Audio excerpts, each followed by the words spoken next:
सरगना al Zawahiri के खात्मे के पीछे तालिबान हो सकते हैं। अमेरिका ने कुछ दिन पहले ही काबुल में एक ड्रोन हमला कर जवाहिरी को मौत के घाट उतार दिया था।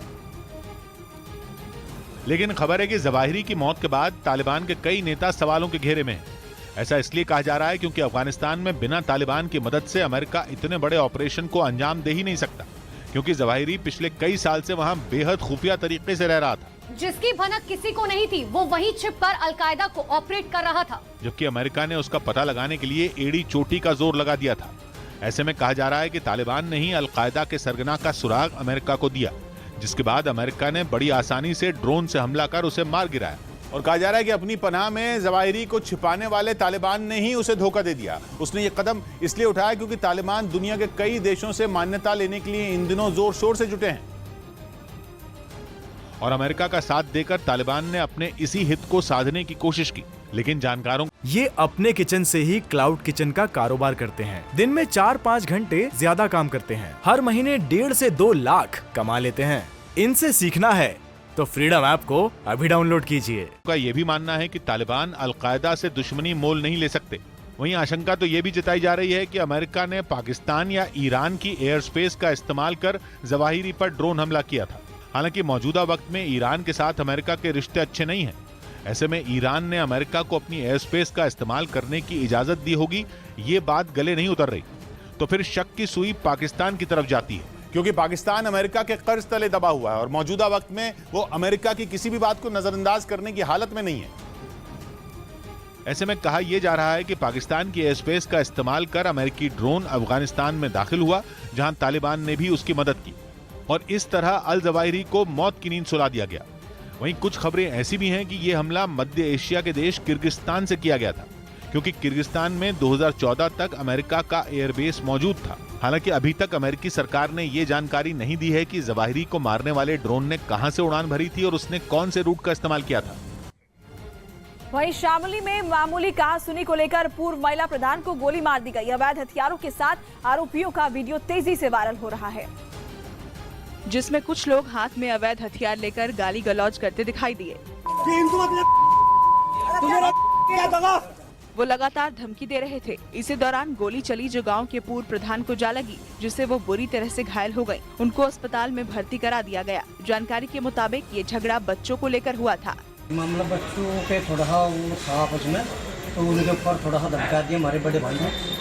पूर्व महिला प्रधान के परिवार और पड़ोसियों के बच्चों के बीच किसी बात को लेकर विवाद हो गया था। इसके बाद दोनों पक्षों के लोग मौके पर आ गए। दोनों के बीच जमकर कहासुनी हुई। इस दौरान एक पक्ष ने तमंचे से फायरिंग कर दी, जिसमें पूर्व प्रधान घायल हो गई।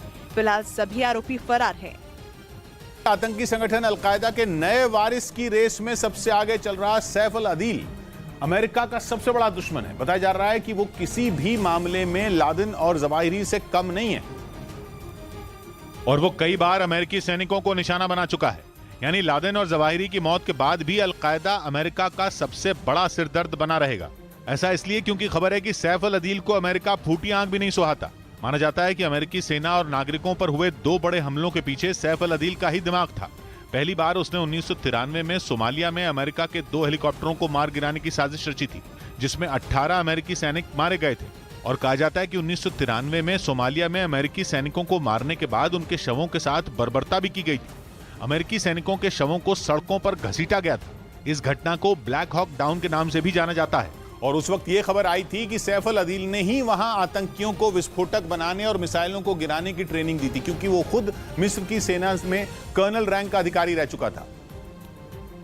लेकिन 1981 में मिस्र के राष्ट्रपति की हत्या के बाद वो मिस्र छोड़कर अफगानिस्तान पहुंच गया था, जहां वो आतंकी संगठनों के साथ जुड़ गया और उसे सोवियत संघ को वहां से बाहर करने की जिम्मेदारी सौंपी गई। लेकिन अमेरिका के प्रति सैफ अल अदील की नफरत कम नहीं हुई और उसने 1998 में एक बार फिर अमेरिकी सैनिकों को निशाना बनाने की साजिश रची। बताया जाता है कि सैफ अल अदील ने ही 1998 में केन्या और तंजानिया में अमेरिकी दूतावासों पर हमला करवाया। इन हमलों में 12 अमेरिकी समेत 200 लोग मारे गए थे। इसी वजह से अमेरिका ने 2001 में उसे मोस्ट वांटेड टेररिस्ट घोषित कर दिया था। इसके साथ ही अमेरिका ने उसे पकड़वाने वाले को भारी भरकम इनाम देने का भी ऐलान किया और मौजूदा वक्त में उसे पकड़वाने वाले को अमेरिका ने $10 मिलियन यानी भारतीय रुपयों में करीब 79 करोड़ रुपए देने का ऐलान किया है। रेलवे की हर ट्रेन पर तिरंगा लगाने की तैयारी। रेलवे ने आजादी के अमृत महोत्सव के तहत अपने सभी दफ्तरों और ट्रेनों पर तिरंगा लगाने का काम तेज कर दिया। रेलवे की तरफ से तैयारी पूरी है, बड़ा टास्क है। पश्चिम बंगाल की मुख्यमंत्री ममता बनर्जी ने दिल्ली में प्रधानमंत्री मोदी से मुलाकात की। बताया गया कि इस मुलाकात में दोनों के बीच राज्य के विकास से जुड़ी परियोजनाओं समेत कई मुद्दों पर चर्चा हुई। कॉमनवेल्थ गेम्स में पैरा टेबल टेनिस खिलाड़ी भाविना पटेल फाइनल में पहुंच गईं। उनकी इस जीत के साथ भारत का एक और पदक पक्का हो गया।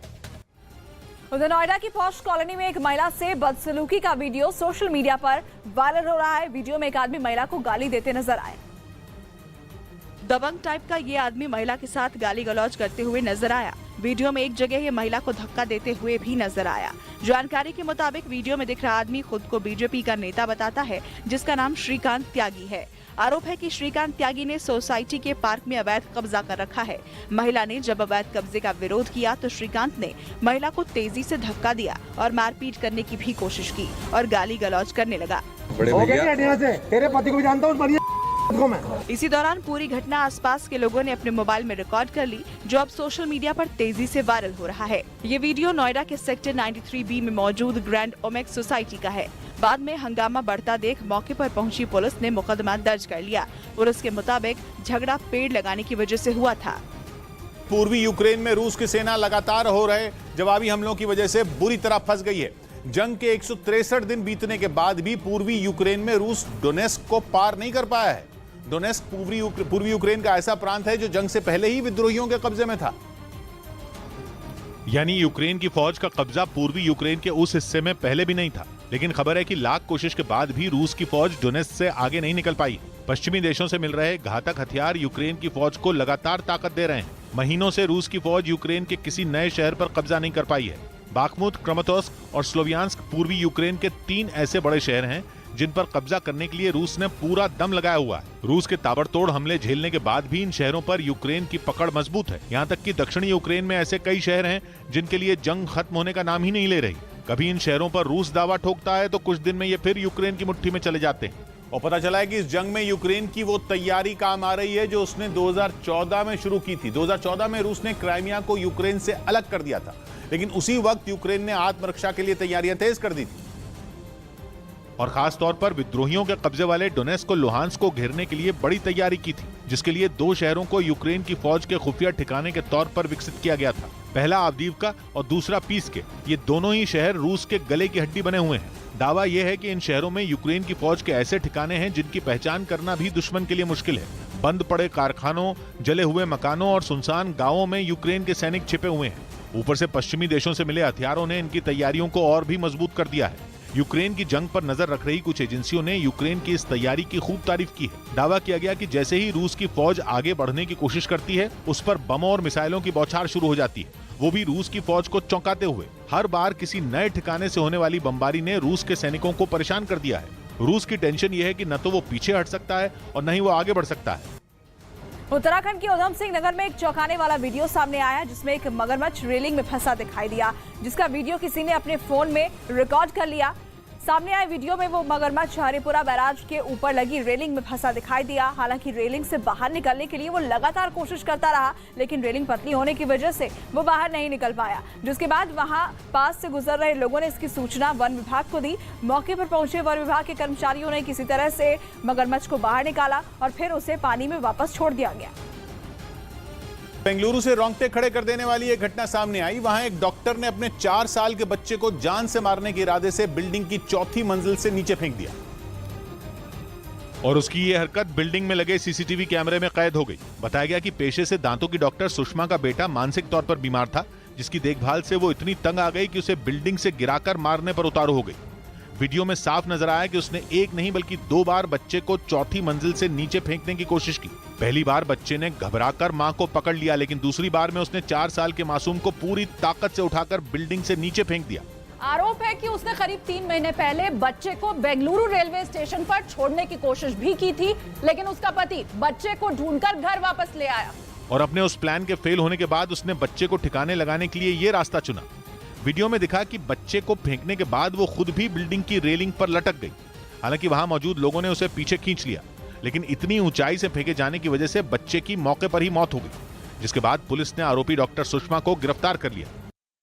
इधर फर्जी आईडी के जरिए गहलोत सरकार की छवि चमकाने के मामले में कार्रवाई हुई। राजस्थान में विवादों में घिरे सांख्यिकी विभाग के एक अधिकारी को सस्पेंड कर दिया गया। आरोप है कि इस अधिकारी ने अपने विभाग में इंटर्नशिप कर रहे युवाओं को सोशल मीडिया पर फर्जी अकाउंट बनाने और उनके जरिए गहलोत सरकार की योजनाओं का प्रचार करने को कहा था। दिल्ली के पास यूपी के नोएडा में पुलिस ने मुठभेड़ के दौरान एक बदमाश को गिरफ्तार कर लिया। एथलीट रूपल चौधरी ने वर्ल्ड अंडर 20 एथलेटिक्स चैंपियनशिप की 400 मीटर दौड़ में ब्रॉन्ज मेडल जीत लिया। बिहार के मुंगेर से हैरान कर देने वाला एक वीडियो सामने आया। वहां जमालपुर इलाके में मौजूद एक स्कूल में बास्केटबॉल खेलने के दौरान 8वीं क्लास की एक लड़की की मौत हो गई। यह घटना वहां लगे एक सीसीटीवी कैमरे में रिकॉर्ड हो गई, जिसमें वो लड़की बास्केटबॉल खेलती दिखाई दी, लेकिन जैसे ही वो बॉल लेकर आगे बढ़ी उसके पैर लड़खड़ाने लगे। देखकर ऐसा लगा जैसे उसे चक्कर आ रहा हो। इससे पहले कि कोई कुछ समझ पाता वो अचानक बेहोश होकर जमीन पर गिर गई। इसके बाद तो वहां हड़कंप मच गया। फौरन एक लड़की दौड़ते हुए उसके पास पहुंची और उसे उठाने की कोशिश करने लगी, लेकिन वो बेसुध पड़ी रही। बाद में वहां खेल रहे दूसरे लोग भी पहुंच गए। लड़की की खराब हालत को देखकर तुरंत उसे अस्पताल पहुंचाया गया, लेकिन इलाज के दौरान उसकी मौत हो गई। बच्ची को तुरंत रेस्क्यू किया और हमने 5 से 7 मिनट के बीच में उन्हें रेलवे हॉस्पिटल पहुंचा दिया। सर, बताया गया कि लड़की के दिल में बचपन से ही छेद था और उसका इलाज चल रहा था। इस बीच महाराष्ट्र के गढ़चिरौली में नक्सलियों के खिलाफ सर्च ऑपरेशन चलाया गया। महाराष्ट्र के गढ़चिरौली में सीआरपीएफ ने जंगल में छापेमारी की और नक्सलियों के छिपाए विस्फोटक को नष्ट कर दिया। गुजरात के भुज में बीएसएफ ने हरामी नाला इलाके से एक पाकिस्तानी मछुआरे को पकड़ा। साथ ही वहां से 5 नाव भी जब्त की गई। उधर मध्य प्रदेश के टीकमगढ़ में जमीन पर कब्जे के लिए 2 पक्ष आपस में भिड़ गए। शुरुआत में हुई मामूली कहा-सुनी में बात इतनी बढ़ गई कि वो एक दूसरे के खून के प्यासे हो गए, जिसके बाद वहां दोनों तरफ से जमकर लाठी डंडे चले, एक दूसरे पर प्रहार किया गया। इस बीच ईंट और पत्थर भी चले। सामने आए वीडियो में कुछ लोगों ने महिलाओं पर भी हमला किया। इस दौरान गुस्सा इस कदर था कि किसी के सिर पर वार हो रहा था तो किसी की पीठ पर। बताया गया कि विवाद जमीन को लेकर था। इसी को लेकर विवाद इतना बढ़ा कि दोनों पक्ष एक दूसरे की जान लेने पर आमादा हो गए। इस मारपीट में कुछ लोग बुरी तरह से घायल हो गए। बाद में इस मारपीट की शिकायत पुलिस से की गई। रूस के कब्जे वाले क्राइमिया के सबसे बड़े शहर सेवास्तोपोल में ट्रक के ब्रेक फेल होने से बड़ा हादसा हो गया। बताया गया कि इस घटना में एक शख्स की मौत हो गई जबकि 19 लोग जख्मी हो गए, क्योंकि अचानक चलते हुए ट्रक के ब्रेक फेल हो गए और ड्राइवर चाहते हुए भी उसे रोकने में नाकाम रहा। सेवास्तोपोल से जो फुटेज सामने आई उसमें दिखा कि हाईवे पर चलता तेज रफ्तार ट्रक गाड़ियों को रौंदते हुए आगे बढ़ गया। ऐसे में जो गाड़ियां उसके आगे चल रही थीं उनमें सवार लोगों की जान खतरे में पड़ गई। इतना होने के बाद भी वो ट्रक रुका नहीं। वो डिवाइडर पर लगी रेलिंग को तोड़ते हुए सड़क के दूसरी तरफ पहुंच गया और कई गाड़ियों को नुकसान पहुंचाया। हालांकि ड्राइवर लगातार ट्रक को रोकने की कोशिश करता रहा, जिस वजह से थोड़ी